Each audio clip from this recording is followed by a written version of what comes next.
In the far reaches of the Andromeda cluster, a tiny, fragile race known as the Mevis were at the brink of extinction.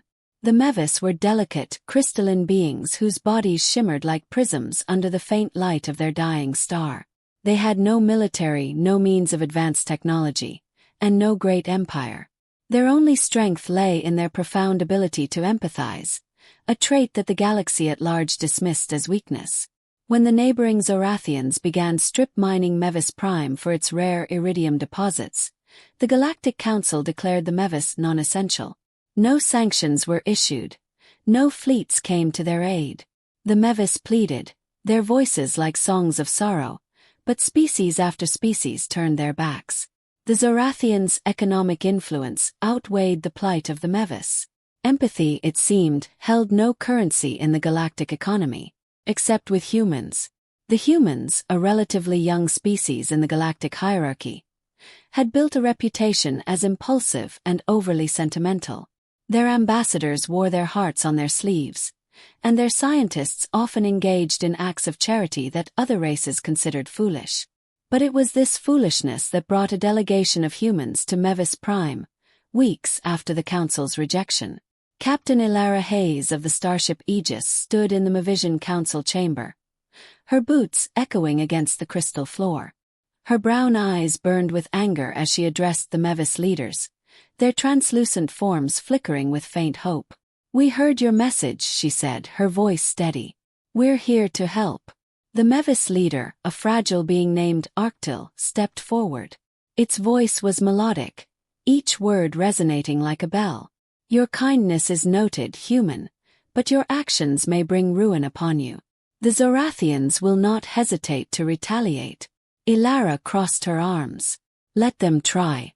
What the Mevis did not know was that humans had long memories of abandonment. Back on Earth, tales of their own struggles, wars, famines, environmental collapses, fueled their instinct to intervene when others looked away. The Mevis reminded them too much of their own vulnerable past. The Aegis became the spearhead of a campaign to evacuate the Mevis from their dying world. Thousands of human ships descended onto Mevis Prime, their cargo bays filled with medical supplies, water filtration systems, and hydroponic farms. It wasn't just humanitarian. It was a logistical nightmare.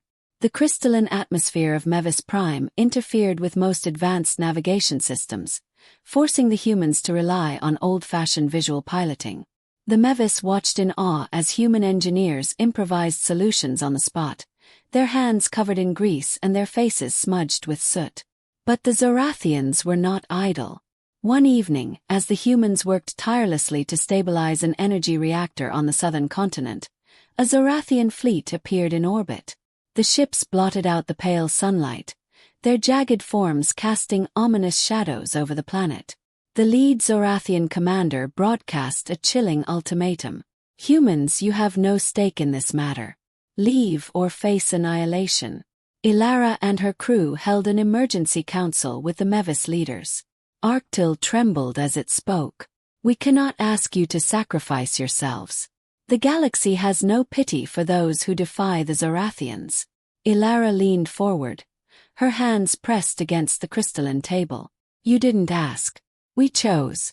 The Aegis sent out a distress call to any human ship in range.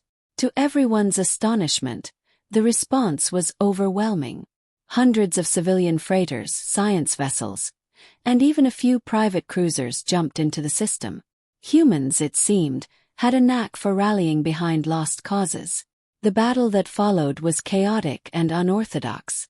Human ships, far less advanced than the Zorathian warships, used guerrilla tactics, baiting the enemy into asteroid fields, overloading mining equipment as makeshift bombs, and even deploying old satellites as kinetic projectiles.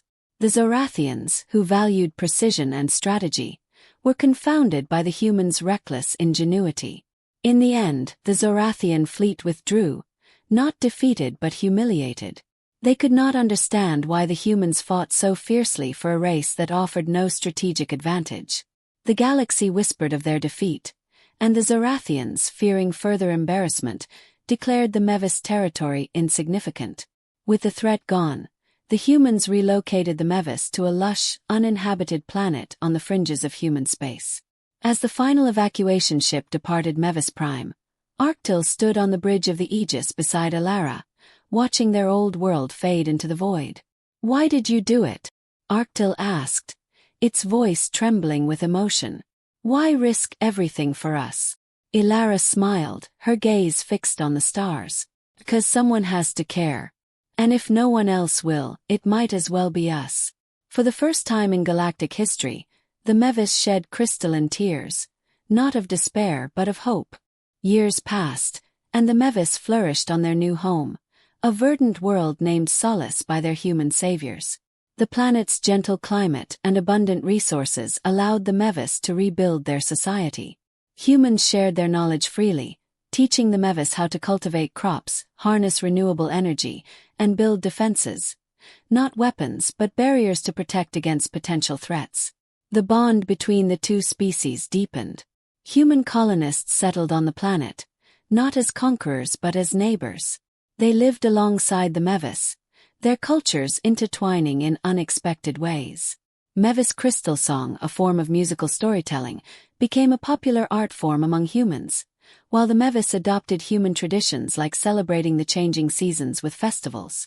Solace became a symbol of cooperation in a galaxy still rife with distrust and indifference. But the galaxy had not forgotten. Rumors began to spread of a coalition forming against the humans. The Zorathians, humiliated by their retreat, sought allies among other powerful species. They framed the humans as reckless meddlers disrupting the natural order. They argued that Earth's penchant for intervention was dangerous and destabilizing. Slowly the coalition gained traction. One day, a Mevis child named Aria, curious and adventurous, wandered into a human settlement. The child found itself in a workshop where an engineer named Matteo was repairing an old starship.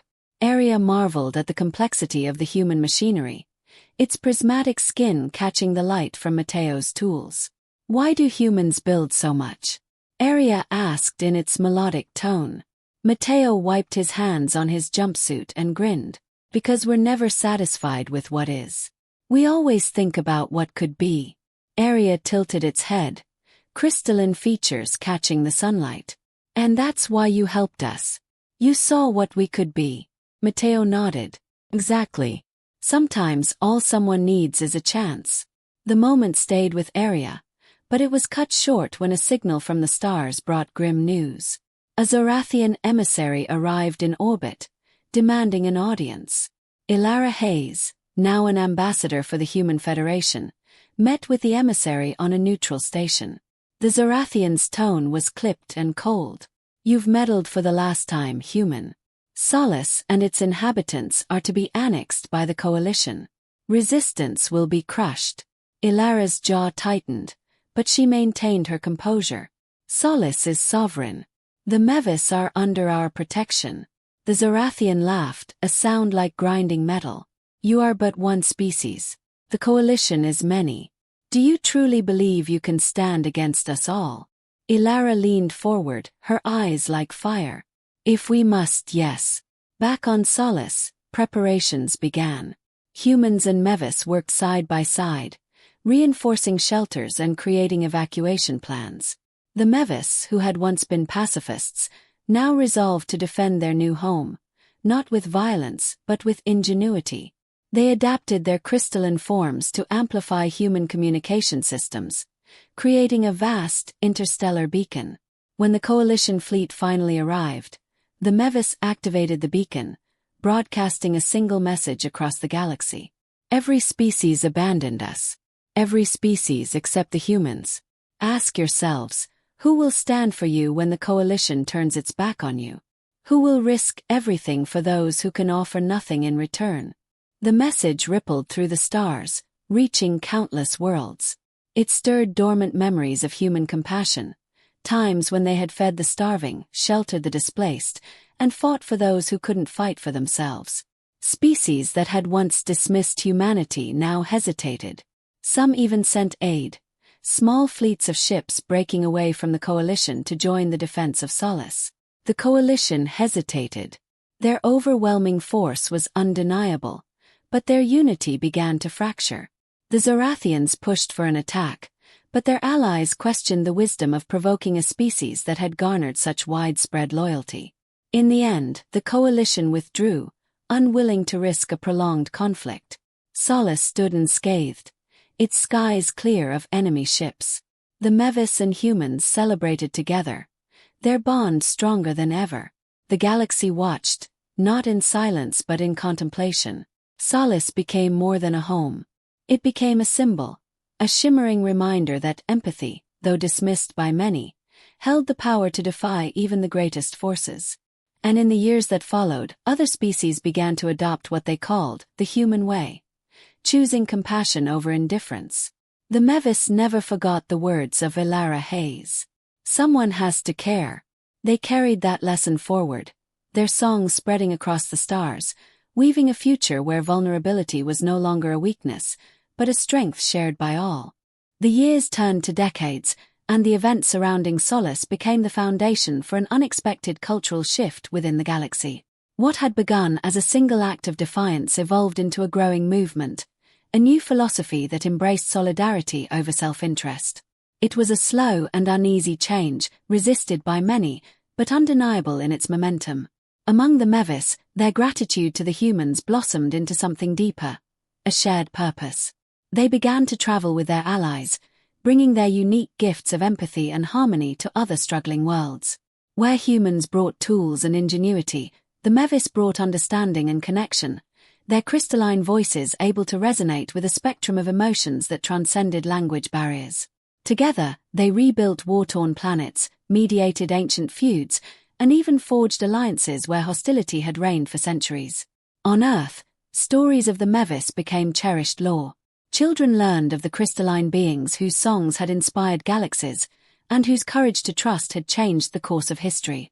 Mevis visitors became honored guests on Earth, their luminous forms often seen in concert halls and forums where they shared their songs of resilience and unity. But the galaxy was far from unified. The coalition that had sought to destroy Solace remained a looming threat, its members bitter over their perceived defeat. In secret, they worked to destabilize the fragile alliances that humans and Mevis had built, spreading propaganda to paint the two species as naive idealists whose actions endangered the balance of power. Tensions rose again when a distant colony on the edge of human space was attacked.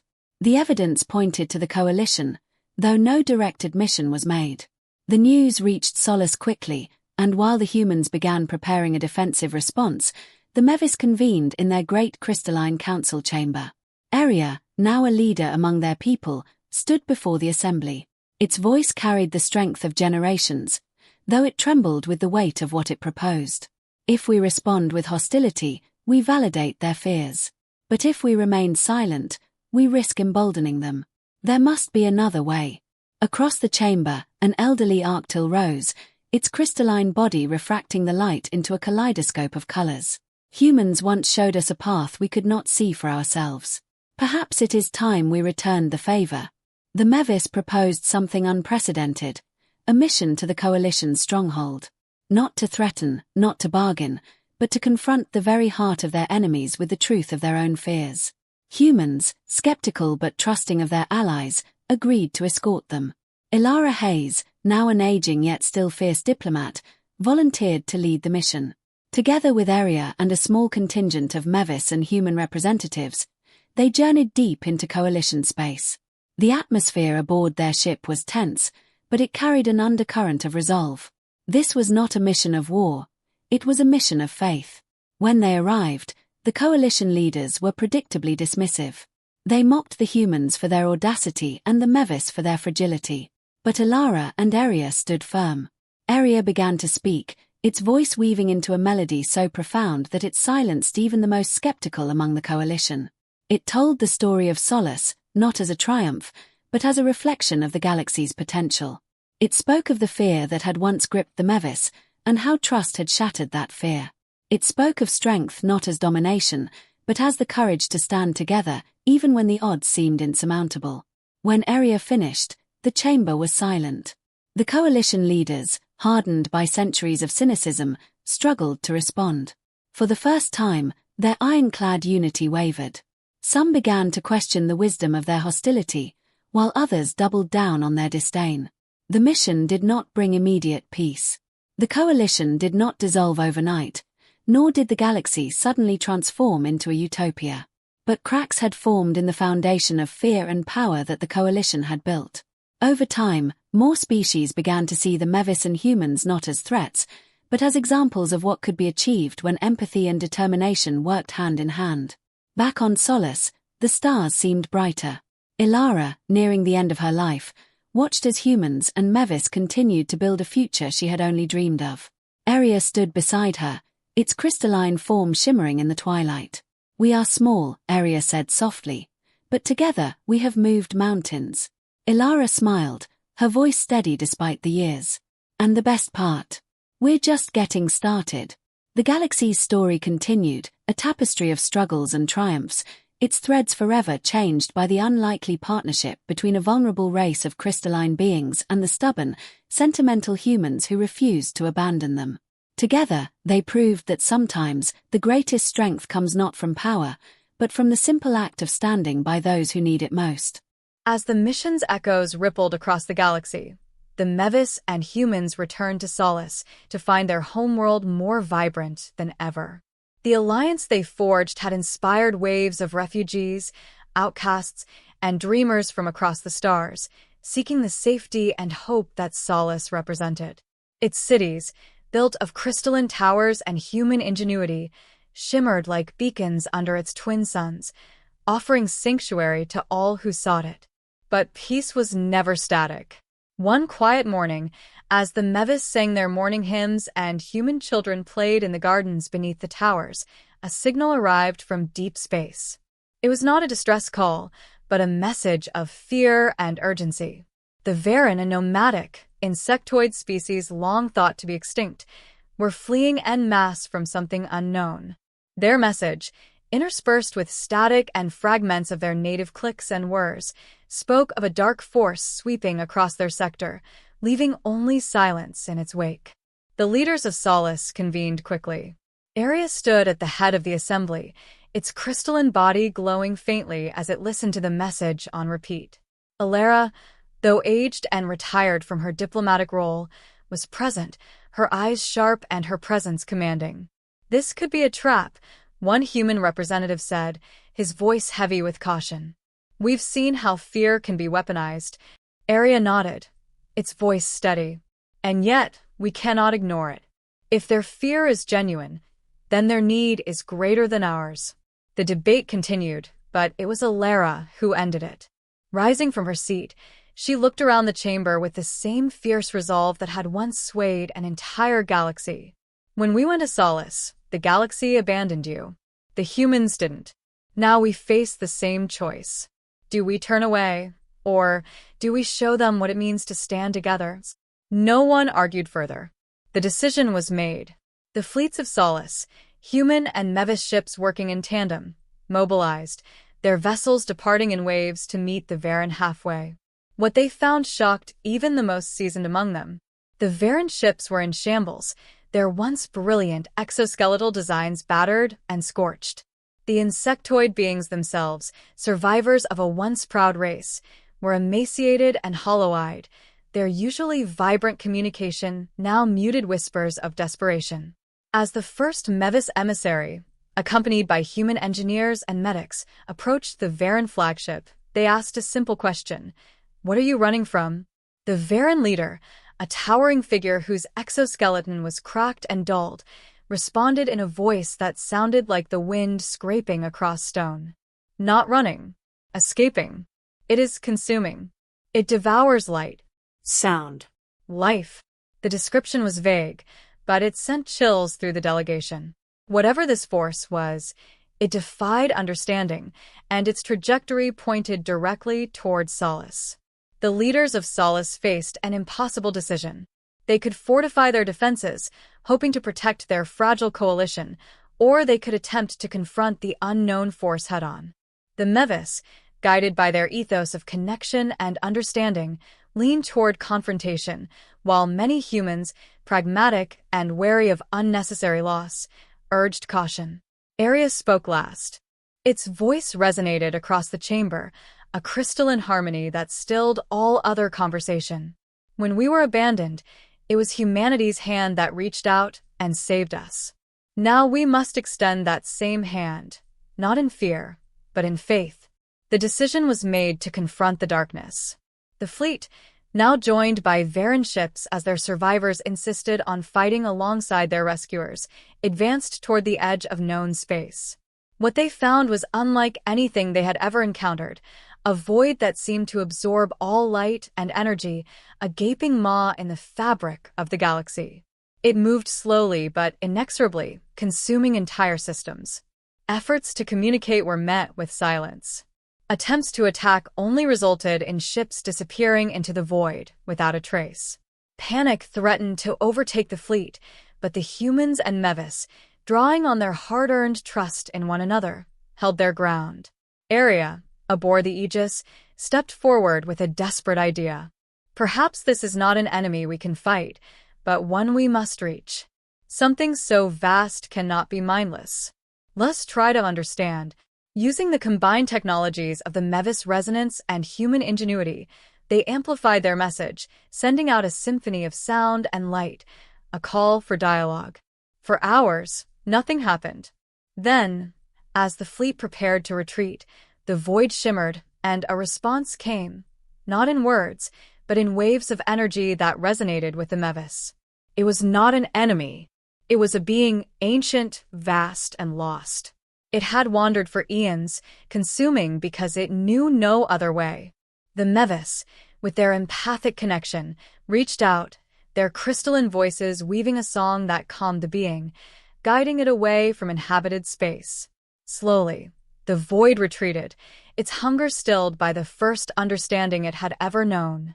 When the fleet returned to Solace, they were hailed as heroes, not for their victory, but for their compassion. The event cemented the alliance of Solace as a force not of conquest, but of unity, a light in a galaxy that often chose darkness. Alara, witnessing the triumph, turned to Arya one last time. "We were right to believe," she said softly. "And that belief will carry us further than any fleet ever could." The aftermath of the encounter left the galaxy reverberating with questions.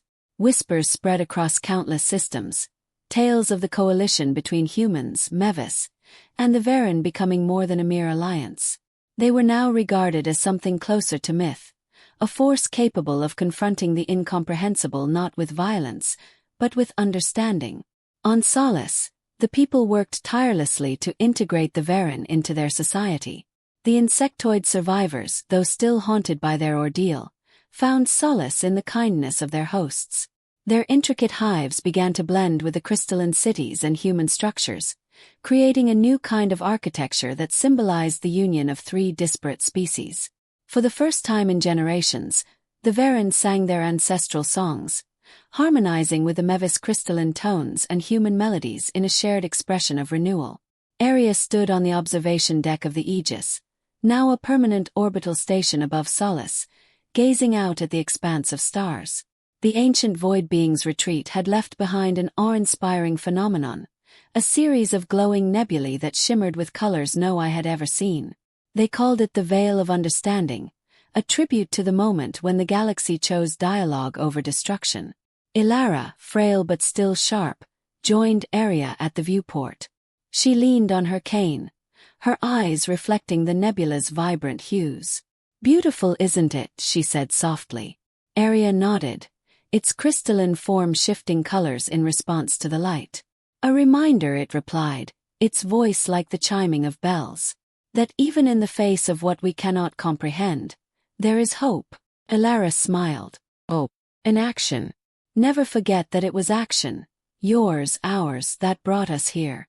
Their conversation was interrupted by a soft chime.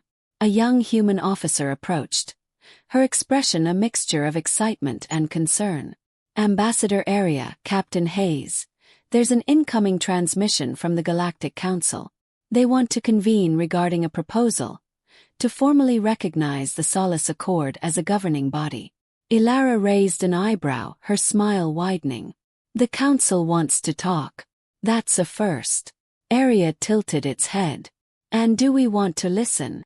Depends on what they have to say, Elara said, tapping her cane lightly against the floor. But we'll hear them out. We always do. In the weeks that followed, representatives from across the galaxy gathered on Solace, the once overlooked world now becoming a symbol of unity. Species that had once dismissed the humans and Mevis as insignificant now sought to learn from them, to understand how their combined compassion and ingenuity had forged a path that even the greatest powers had failed to envision. The Galactic Council's proposal was simple, yet profound. They sought to create a new entity, a coalition built not on fear or dominance, but on cooperation and mutual aid. The Solace Accord, as it came to be known, would serve as a model for the galaxy, offering a seat at the table for any species willing to prioritize the welfare of all over the ambitions of a few. Elara, despite her age, stood before the assembly during its inaugural session. Her voice, though weathered, carried the same conviction that had once rallied a fleet against the Zorathians. "This isn't just about us," she said, her words reverberating through the chamber. "It's about every life, every voice, every world that's ever been cast aside or ignored. Solace isn't a place, it's a promise.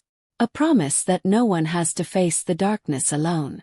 The chamber erupted in applause, a symphony of clicks, hums, and cheers from dozens of species. Beside her, Area added its crystalline harmony, the sound carrying hope to every corner of the galaxy. Years later, when Elara's chair on the council stood empty for the first time, the nebulae of the Veil of Understanding were officially declared protected space, a living monument to the moment the galaxy chose to unite rather than fall apart. And in the center of Solace's largest square, a statue was erected, not of a single figure, but of three forms entwined: a human, a Mevis, and a Varin, their hands and limbs reaching skyward. It bore a simple inscription, in every language spoken across the stars. Together we rise. Generations passed, and the legacy of Solace continued to shape the galaxy. The Solace Accord became more than a coalition. It grew into a beacon of governance and cooperation, drawing in species from the furthest reaches of space. The once divided galaxy began to knit itself together, threads of trust and collaboration weaving through systems that had known only conflict or isolation. The Mevis thrived, their culture blossoming in ways they had never imagined. They became the galaxy's diplomats, mediators, and artists, their crystal song resonating with the emotions of countless species. Human ingenuity, combined with the Mevis' empathic resonance, sparked a golden age of discovery. Together they developed new technologies that transformed travel, communication, and even medicine, benefiting billions. The Varin, once nomads, found a home on Solace and became its guardians. Their natural ability to navigate the vastness of space made them invaluable explorers. They mapped uncharted territories, returning with tales of wonder and knowledge that enriched the Accord. Where once they had been a scattered and broken people, they now stood strong, a testament to the power of compassion and unity. Yet, the galaxy remained vast and unpredictable. Deep in uncharted space, rumors began to spread of ancient forces stirring once more. Strange gravitational anomalies, star systems winking out without explanation, and cryptic transmissions hinted at a new threat. These whispers were not ignored, for the lessons of the past had taught the Accord to act swiftly and together. On Solace, a new generation of leaders rose to the challenge. Among them was Lyra Hayes, a descendant of Elara, whose determination echoed that of her ancestor. Lyra had inherited not only Elara's sharp wit, but also her unshakable belief in the power of unity. Alongside her was Caliph, a Mevis ambassador whose crystalline body shimmered with hues of wisdom and courage, and Zyrak, a Varin strategist whose insight had earned the respect of even the most skeptical species. The trio became the face of the Accord's response to the growing mysteries. Together, they spearheaded an initiative to investigate the disturbances. Their mission was not merely to understand the threat but to ensure that whatever they encountered, they would face it as one. The exploration fleet, a marvel of human, Mevis, and Varin engineering, set out from Solace. It was the largest coordinated effort in the Accord's history, a testament to the unity that had grown since the days of Solace's founding. The fleet's journey took them to the edges of known space, where they found remnants of civilizations long vanished, their ruins marked by the same void-like anomalies that had once threatened the galaxy. It became clear that this was no ordinary threat. The anomalies were linked to something vast and ancient, something that predated even the oldest records of the galaxy. The Mevis empathic resonance detected echoes of pain and loss within the anomalies, as if the entity they faced was not malevolent but deeply wounded, a being fractured by time and isolation. Lyra, Caliph, and Zyrak realized that their mission was not simply to defend the galaxy but to heal it. Using the combined strengths of their peoples, they devised a plan to reach out to the entity, just as their ancestors had done with the Void Being. They created a massive harmonic array, a device that blended Mevis resonance, Varin spatial mastery, and human technological ingenuity. It would amplify their intentions, sending a message not of confrontation, but of understanding. As the array activated, the galaxy held its breath. The resonance spread through the anomalies, filling the voids with light and sound. For a moment, it seemed as though nothing would happen. Then, slowly, the anomalies began to shift. The darkness receded, replaced by a shimmering lattice of energy that spread across the stars, a web of connection that seemed to pulse with life. The entity revealed itself, not as a singular being, but as a collective consciousness fractured by eons of isolation. It had been a guardian once, an ancient protector of balance, but the passage of time and the collapse of its kind had left it broken and blind. The Accord's message, their resonance of unity, became the thread that began to stitch it back together. When the fleet returned to Solace, they carried not only the story of their triumph but a renewed sense of purpose. The galaxy was reminded once more that even the greatest challenges could be met with empathy and courage. The ancient entity, now restored in part, became a silent sentinel, its presence a reminder of the galaxy's interconnectedness. On Solace, the monument in the Great Square was updated. A new figure was added to the sculpture, a flowing lattice of light, representing the ancient guardian, its form entwined with those of the Mevis, humans, and Varin. Beneath it, a new inscription was carved. Asterisk, in unity, even the broken can be whole. Asterisk. And so, the story of Solace continued, its light guiding the galaxy through darkness, its lessons shaping the stars themselves.